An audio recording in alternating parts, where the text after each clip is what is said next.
नमस्कार। आपका स्वागत है हमारे चैनल आइए जाने में। देखिए, ये एक यूनिक नाम है।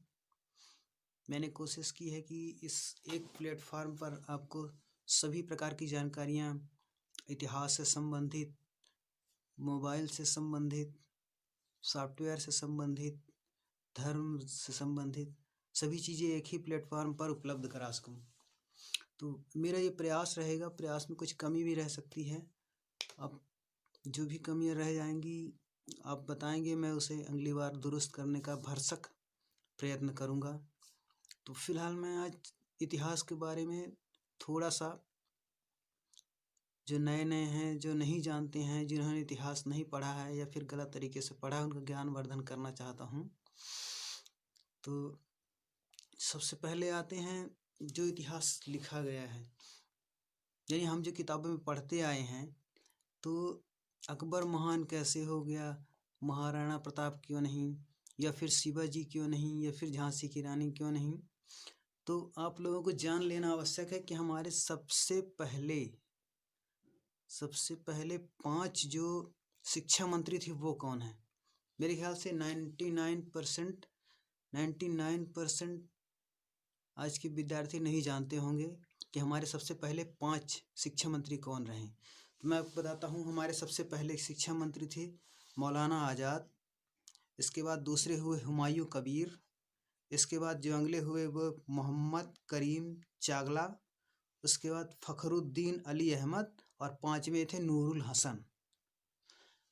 मैं यहाँ पर मेरा विरोध किसी पार्टी विशेष से भी नहीं है, लेकिन अब नाम लेना इसलिए आवश्यक हो गया क्योंकि इन पिछले 25 वर्षों में शासन एक आधिपत्य, एक छत्र राज्य रहा है कांग्रेस पार्टी का। तो ये 5 शिक्षा मंत्री हमारे पर थोपा गया था या फिर थोपे गए हैं। अब समझ लीजिए, जब पिछले 5 शिक्षा मंत्री किसी धर्म जाति विशेष के हों तो हमारा इतिहास कैसे रहेगा या फिर कैसा पढ़ाया जाएगा। और अब हम वही जानते हैं, हमारी नई पीढ़ी वही जानती है जो हमने पढ़ा है, जो हमारी किताबों में लिखा था। अब जब किताबों में ही गलत लिखा होगा तो हम वही गलत पढ़ेंगे। जैसे कि आपने कभी भी क्या पढ़ा है, हल्दी घाटी के बाद अगले 10 साल में मेवाड़ में क्या हुआ। इतिहास से जो पन्ने हटा दिए गए हैं वापस संकलित करना ही होगा, क्योंकि वही हिंदू रेजिस्टेंस और शौर्य के प्रतीक हैं। इतिहास में तो यह भी नहीं पढ़ाया गया कि हल्दी घाटी युद्ध में जब महाराणा प्रताप ने कुंवर मानसिंह के हाथी पर प्रहार किया तो शाही फौज 5-6 कोस तक दूर भाग गई थी और फिर अकबर के आने की अफवाह सुनकर पुनः युद्ध में सम्मिलित हुई। ये वाक्य ध्यान दीजिएगा, आप गूगल कर सकते हैं। ये वाक्य अबुल फजल की पुस्तक अकबरनामा में दर्ज है। क्या हल्दी घाटी से अलग एक युद्ध था या एक बड़े युद्ध की छोटी सी घटनाओं में से बस एक शुरुआती घटना? महाराणा प्रताप को इतिहासकारों ने केवल हल्दी घाटी तक ही सीमित करके मेवाड़ के इतिहास के साथ बहुत बड़ा अन्याय किया है। वास्तविकता में हल्दी घाटी का युद्ध महाराणा प्रताप और मुगलों के बीच हुई कई युद्धों की एक शुरुआत मात्र थी। मुगल ना तो महाराणा प्रताप को पकड़ सके, ना ही मेवाड़ पर आधिपत्य जमा सके। हल्दी घाटी के बाद क्या हुआ वो मैं आपको उस संदर्भ में थोड़ा सा प्रकाश डालना चाहूँगा। हल्दी घाटी के युद्ध के बाद महाराणा प्रताप के पास सिर्फ 7,000 सैनिक बचे थे और कुछ समय में ही मुगलों का कुंभलगढ़, गोगुंदा, उदयपुर के आसपास के ठिकानों पर अधिकार हो गया। उस स्थिति में महाराणा प्रताप ने गुरिल्ला युद्ध की योजना बनाई। गुरिल्ला युद्ध की योजना सबसे पहले महाराणा प्रताप ने बनाई थी। गुरिल्ला युद्ध की योजना बनाई। मुगलों को कभी भी मेवाड़ में, ध्यान दीजिए, महाराणा प्रताप पराजित जरूर हुए थे लेकिन उन्होंने मुगलों को कभी भी मेवाड़ में सेटल होने, जिसे कह सकते हैं, यानी स्थापित नहीं होने दिया। महाराणा प्रताप के शौर्य से विचलित अकबर ने उनको दबाने के लिए 1576 में हुए हल्दी घाटी के बाद भी हर साल 1577 से 1582 के बीच 1 लाख के लगभग सैन्य बल भेजे, जो कि महाराणा प्रताप को झुकाने में नाकामयाब रहे। हल्दी घाटी के युद्ध के पश्चात महाराणा प्रताप के खजांची भामा शाह, उनके भाई ताराचंद मालवा से दंड के 25 लाख रुपए और 2000 अशर्फियाँ लेकर हाजिर हुए।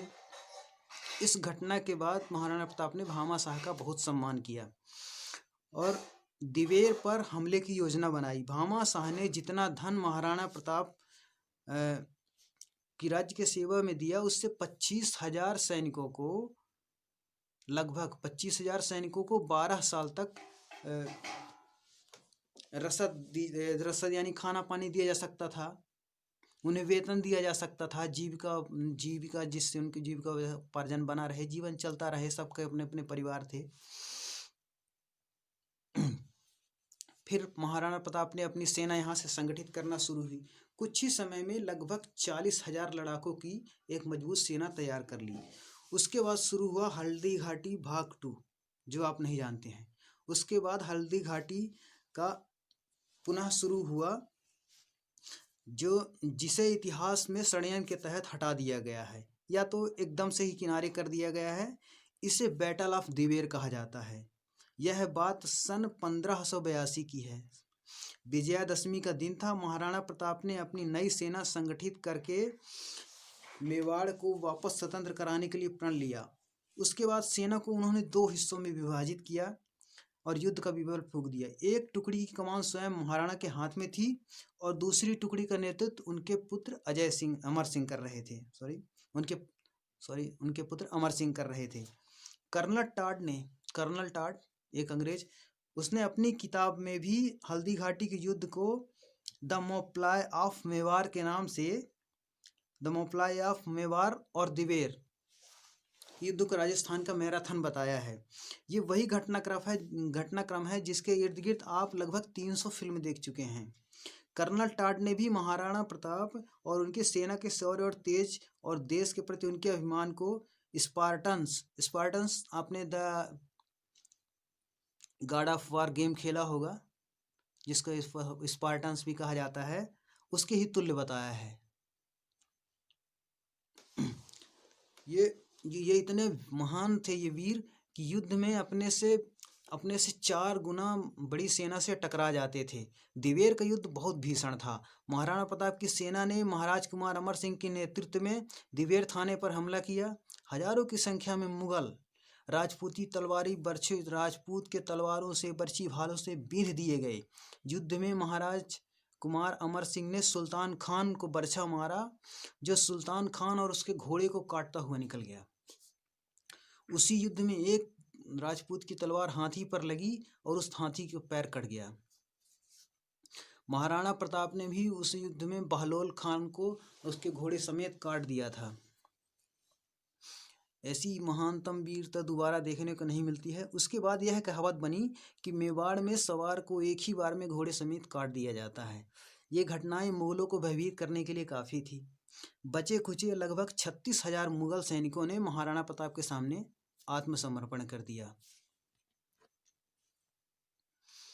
दिवेर के युद्ध में मुगलों का मनोबल इस कदर तोड़ दिया गया, जिसके परिणाम स्वरूप मुगलों को मेवाड़ में बनाई अपनी सारी 36 ठिकानों को छोड़ के भागना पड़ा। यहाँ तक कि जब मुगल कुंभलगढ़ का किला भी रातों रात खाली कर गए थे। दिवेर के युद्ध के बाद प्रताप ने गोगुंदा, कुंभलगढ़, बस्सी चावड़, जावर, मदरिया, मोही, मांडलगढ़ जैसे महत्वपूर्ण ठिकानों पर कब्जा कर लिया। इसके बाद भी महाराणा प्रताप और उनकी सेना ने अपना अभियान जारी रखते हुए सिर्फ चित्तौड़ को छोड़ के मेवाड़ के सारे ठिकाने दुर्ग वापस करा लिए।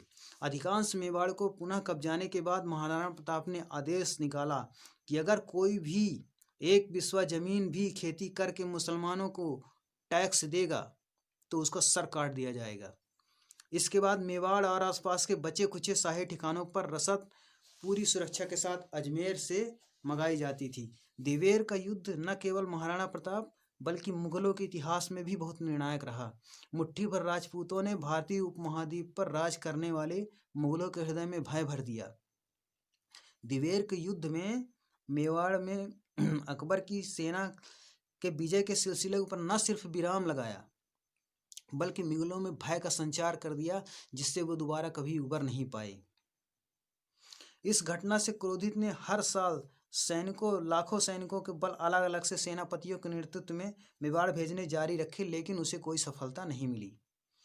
अकबर खुद 6 महीने मेवाड़ पर चढ़ाई करने के मकसद से मेवाड़ के आसपास डेरा डाले रहा, लेकिन ये महाराणा द्वारा बहलोल खान को उसके घोड़े समेत आधा चीर देने के का ही डर था कि वो सीधे तौर पर कभी मेवाड़ पर चढ़ाई करने का साहस नहीं जुटा सका। ये इतिहास के वो पन्ने हैं जो कि दरबारी इतिहासकारों द्वारा जानबूझकर इतिहास के पन्ने से गायब कर दिए गए हैं।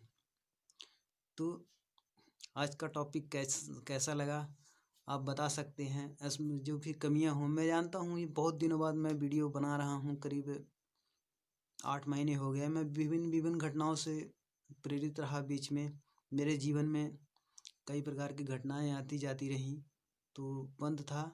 इसमें त्रुटियां होंगी उसके लिए मैं क्षमा चाहता हूँ। आप लोग सुझाव दीजिएगा मैं किन किन चीज़ों पर सुधार करूँ, जैसा भी होगा, और किन विषयों पर आप लोगों को बताऊँ। तो जो भी प्रयत्न मेरा रहेगा, जो भी मैं जानकारी इकट्ठा कर सकूँगा, आपके समीप जरूर रखूँगा। नमस्कार, धन्यवाद, जय श्री राम।